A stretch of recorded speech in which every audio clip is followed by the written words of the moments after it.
Hello and welcome. In the previous videos, we set up the aiming system, and in this video, we're gonna set up the shoot with our weapon and maybe create a simple basic inventory for our character. So to do that, let's go ahead and create a script inside our scripts folder. I'm going to name it item. So let's open this and clear this, and we're going to add only one variable here for now. And I'm gonna name it ID. It's gonna be of type string. So basically every item in our game is gonna have an ID. That's how we're gonna identify that item. Now I'm going to create another script and name this one weapon. So let's open the weapon script, and the weapon is going to drive from item. So instead of mono behavior, we're gonna drive from item, which is going to give our weapon an ID and other abilities that we're gonna add later to our item. So let's create two type of weapons for now. It's either gonna be one-handed or two-handed. And for now we only have a rifle which is two-handed. So let's create a private handle type, and by default it is two-handed, and we can get it by creating a public variable like that. We're also going to need a damage for our weapon, a fire rate, and a clip size. And I'm gonna create two more variables. This is gonna be hand kick and body kick. These are in degrees, which are going to be the angle offset to the hand bone and body bone when we are firing a bullet. And we need to create four more variables. It's going to be left hand position, left hand rotation, right hand position, and right hand rotation. All of them are going to be vector3, and all of them going to be having a public variable so we could access them from other scripts. Now the reason we are creating these variables is because different weapons are going to have different shape, which means their grip position might be different, or the way that you grab the handle with your right hand could be different. So for each weapon, we are going to determine the value for those positions. Now let's go back to the editor and create another script. This one is for our character. I'm going to name this script character. So let's open this up. And we need a reference to our weapon holder. So whenever we equip a weapon, we could place it under the weapon holder. Also, we're going to create a variable of type weapon. I'm going to name it weapon, and we can publicly access it with this. So this is the currently equipped weapon in the player's hand. And we're also going to get a list of items. This is the list of the items that currently owned by this character and are in this character's inventory. Let's also get a reference to our rig manager. We're going to use that later. And we can get the rig manager inside our wake function by getting the component on this GameObject. Now let's create a function called initialize. So this initialize is going to get a dictionary of type string int, which called items. So whenever the game starts, you are going to call this initialize, and you're going to pass a dictionary, and this dictionary contains a bunch of item IDs. As you can see here, we defined an ID for our item. So there's a bunch of IDs in this dictionary with an integer which indicates the amount of that item. Now, when we get this dictionary, we need to instantiate that item with that ID. So to do that, we need a reference to that item's prefab. So let's create a script and name it prefab manager. Here we go, prefab manager. Now, if I open the prefab manager, let's go ahead and create a list of item prefabs here. Well, actually, let's create an array because we don't need a list for this. And we need a singleton for the prefab manager, which we could simply use something like the singleton we did for the camera manager here. I'm just gonna copy this, and let's go back to the prefab manager. I'm going to change the camera manager to prefab manager. Now let's add a function to get an item prefab, and we're going to pass an ID, and we get the prefab of that item if it exists within this array. If it doesn't, at the end we're just going to return null. So if our items array is not null, we are going to do a for loop. And here, if the item is not null and item ID equals to this ID, we're just going to return that item. So that's it for our prefab manager. Let's just close that. Now let's go back to the character script. Here in the initialize, the first thing we check, we want to see if the items is not null and our prefab manager singleton is not null. In that case, we can just loop through our items dictionary here, and we're gonna try to get the prefab of this item by using getItemPrefab inside our prefab manager. And if our prefab is not null, which means we found the prefab for this item, in that case, we're going to create a for loop, and for I equals to 1, I less or equal than item data.value, which is our amount. So for example, if our amount is 2, this for loop is going to run twice. Now we simply are going to instantiate the item. Now let's check to see if this item is actually a weapon. We can do that by getting the item type and compare it with type of weapon. Now if it is a weapon, we're going to cast it as a weapon. We're gonna set the parent as the weapon holder, and then we're gonna set the transform local position to the right hand position that we defined in the weapon variables. And also we're gonna set the local Euler angles to the rotation. Now at the end, we're gonna disable the game object of that item and add it to our items list. Now let's create two functions. The first one is going to be equip weapon, and the other one is going to be holster weapon. Now before we write the code for these functions, let's go back to the initialize. So we're going to instantiate all the items that is being passed to the initialize, but we're also going to check if any of them is a weapon. We're going to choose it as the character's current weapon. So to do that, I'm going to create an integer, call it first weapon index. And here, when we are checking the type of weapon, if it is a weapon, I'm going to check to see if the first weapon index is less than 0. And if it is, then I'm going to assign it to the items count. And because we are adding this item to the items list, then items count is going to be the index of this item that we're adding. Now here I am going to check to see if the first weapon index is greater or equal than 0, and if the weapon is null, then I'm going to equip weapon the items with this item index. So let's go back to the equip weapon. When you call equip weapon, the first thing you check is to see if there is already a weapon in the character's hand. If there is, we're going to holster that first, and then after that, if the weapon that is being passed is not null, first we need to check if the weapon's parent is the weapon holder or not. If there isn't, then we're gonna set the weapon's parent to the weapon holder, and then we're gonna set the weapon's local position to the right hand position and local Euler angles to the weapon's right hand rotation. Then we're gonna activate the weapon's game object. Then we are going to assign our current weapon variable. And when you holster a weapon, you're going to check to see if the weapon is not null. If it is not, then you're going to deactivate the game object and set the weapon to null.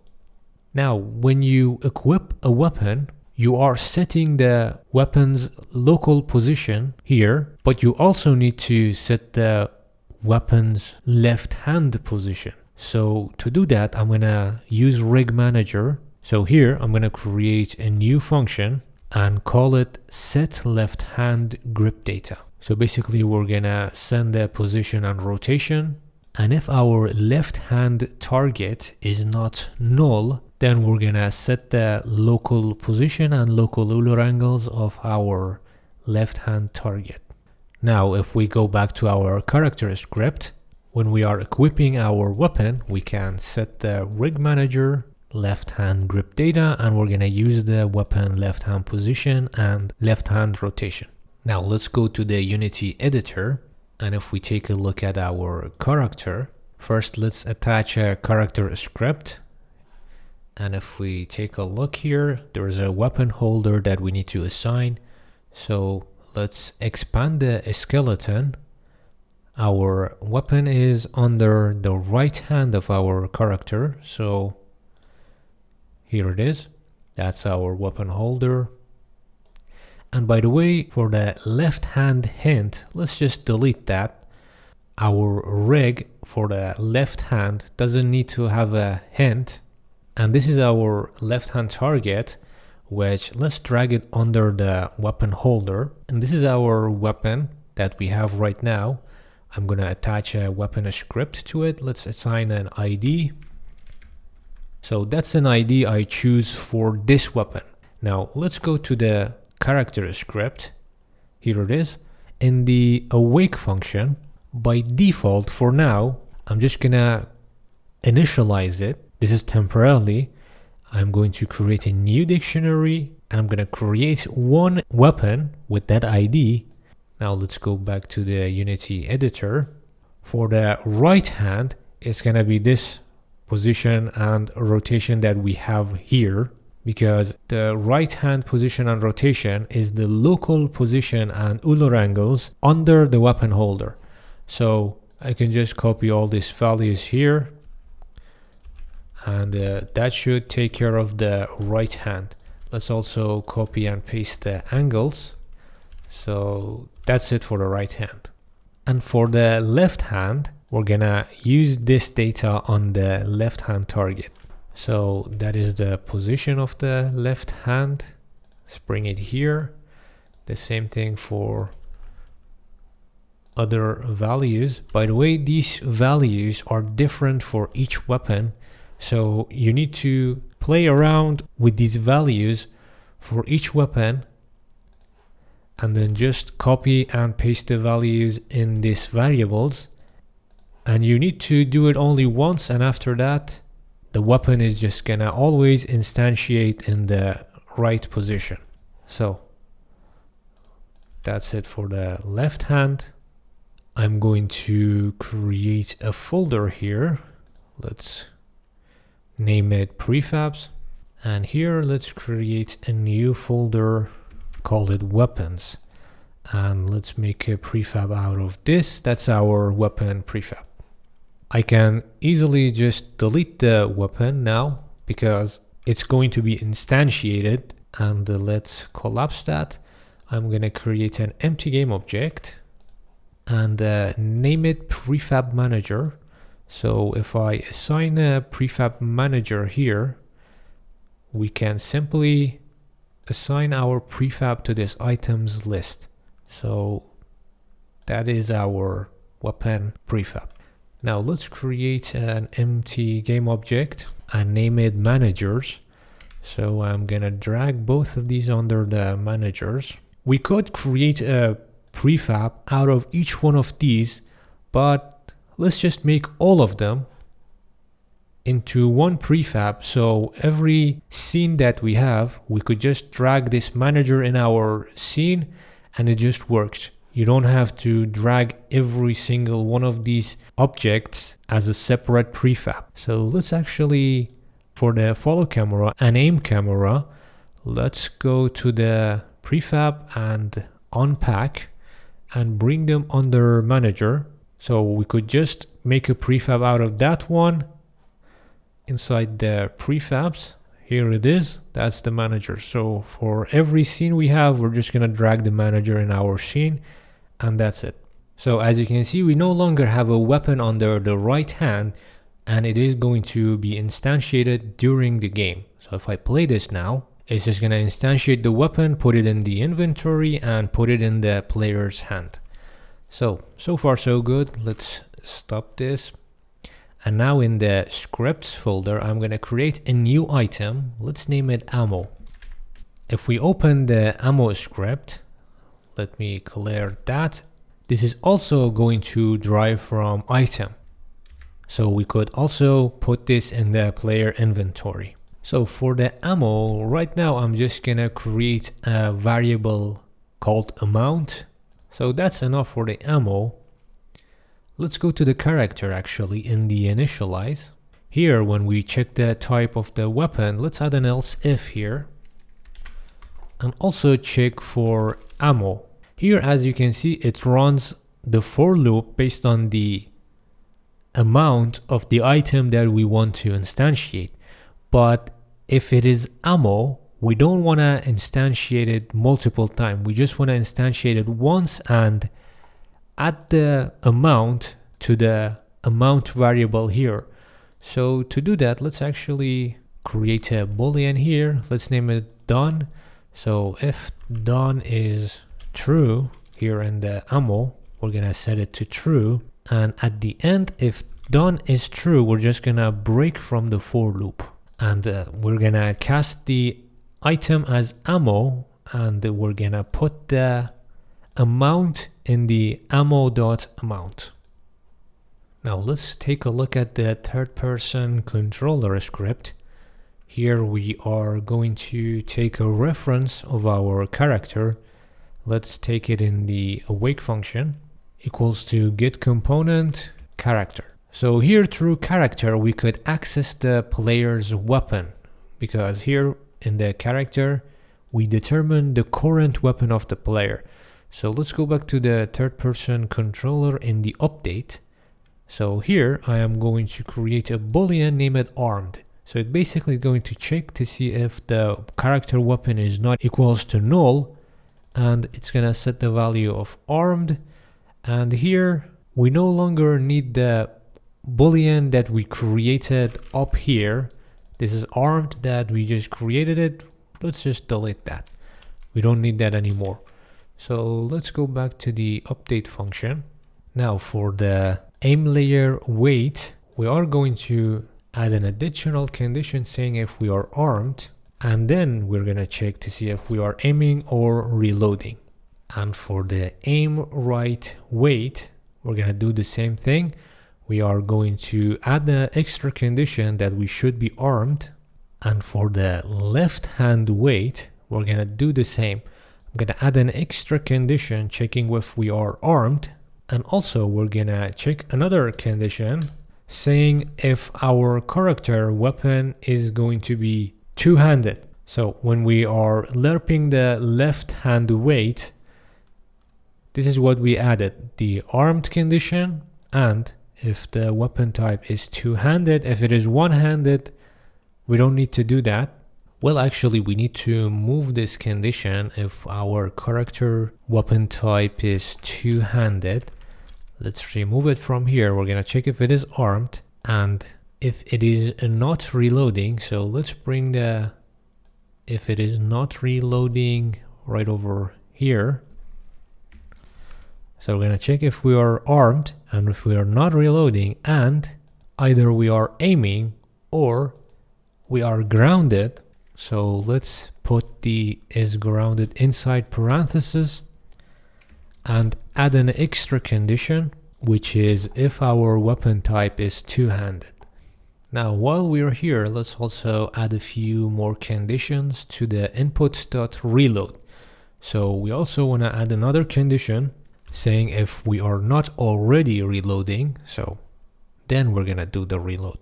Now let's do the shooting. Here I'm gonna add the condition to see if input.shoot has been pressed, and if we are armed, and if we are not reloading, and if we are aiming. And also let's go to the weapon and create the function for shoot. It is going to get a character and also a target, and it's also going to return a boolean indicating if the shot happened or not. So I'm gonna create a variable called fire timer and set its value to the time real-time since startup in the awake function. And inside shoot, I'm also going to get the past time by subtracting fire timer from time since startup. So by default, we're gonna return false. Now, if our past time is greater or equal than fire rate, which we created up here, then our shot is gonna happen. So we're gonna assign the fire timer again, and then we're gonna return true. And here we're gonna instantiate our bullet. Now, before we do that, let's go to the third person controller and here finish our condition. We're gonna say if our character dot weapon dot shoot returns true. So we already checked if we are armed, so weapon is not null. For character, we're gonna pass the character, and for the target, we're gonna pass camera manager singleton aim target point. That's an extra condition that is going to return a boolean. If that is true, then the shot happened. In that case, we need to apply a kick to our player's body. So to give a kick to the player's body, I'm gonna use the rig manager. So let's create two vector 3s. One of them is going to be hand kick direction, and the other one is going to be body kick direction. So for the hand, I'm going to just put it on 0, and for the body, I'm going to put it on -1 for X. But for every character, this is different. So choose a value, either 0, 1, or -1. The amount of the kick is going to be determined by the weapon, hand kick, and body kick. This is the amount of it, and in the rig manager, this is the direction of it. So this is going to be based on the character right hand bone and chest bone. So you can play around with those values in the inspector. I'm not going to do the right hand, but I am going to put the option available for you just in case. You could use either one of these two, or you could use both of them. Now I'm going to save the right hand and body offset inside two variables. I'm going to name it original right hand offset and original body offset, and I'm going to set their values inside a wake function. So original right hand offset is going to be right hand data.offset, and the same thing for the body. I'm going to save the original offset. And then let's apply the weapon kick using this function. So these values are gonna come from the weapon. I'm gonna use them to set the offset based on those values and the direction we have here.